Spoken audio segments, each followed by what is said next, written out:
আজকে অভিমুখী বিক্রিয়ার কি চাপের প্রভাব সম্পর্কে আমরা কি জানার চেষ্টা করব।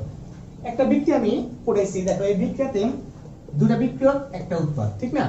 এখন এই বিক্রিয়াতে আগে দেখতে হবে প্রত্যেকটা উপাদান গ্যাসীয় কিনা। অবশ্যই গ্যাসীয়, তার মানে কি চাপের প্রভাব থাকতে পারে। কখন চাপের প্রভাব থাকবে সেটা আমরা জানি শর্তগুলো থেকে। প্রত্যেকটা উপাদান গ্যাসীয় হতে হবে এবং কি মোল সংখ্যার পার্থক্য থাকতে হবে। আচ্ছা, এখন বিক্রিয়ার মোল সংখ্যা যদি আমরা দেখি তাহলে কত 1 + 1 কত 2, উৎপাদের মোল সংখ্যার পার্থক্য মোল সংখ্যা কত 1। তাহলে এখন তাদের কি মোল সংখ্যার পার্থক্য অবশ্যই আছে, প্রত্যেকটা উপাদান গ্যাসীয়, তাহলে তার চাপের প্রভাব আছে। এখন চাপের প্রভাব কোনটা আছে একটু খেয়াল করো।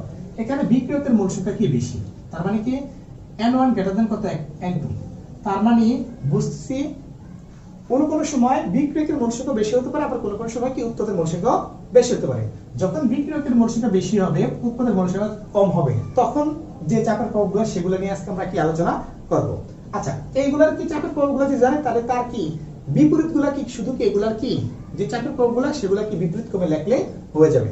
আচ্ছা, এখন আমরা দেখি চাপের প্রভাবগুলো কি।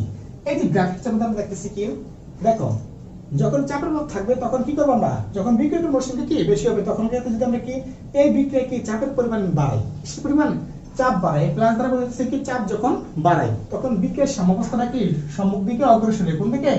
সম্মুখ দিকে অগ্রসর হয়ে এই উৎপাদের কি অণুর সংখ্যা বৃদ্ধি করবে। উৎপাদের কি সংখ্যা? অণুর সংখ্যা বা অনুচ্চাপ কি করবে? অনুচ্চাপ কি করবে? বৃদ্ধি করবে। এখন যদি অনুচ্চাপ কি বৃদ্ধি করে উৎপাদের, তাহলে উৎপাদের পরিমাণ বেড়ে যাবে। এখন তাহলে বিক্রিয়কের পরিমাণ কি হয়ে যাবে? কমে যাবে। তার মানে প্রথম কি স্টেপে আমরা বুঝতেছি কি যে কোন অভিমুখী বিক্রিয়ার কি যদি আমরা চাপ বৃদ্ধি করি, কি করি?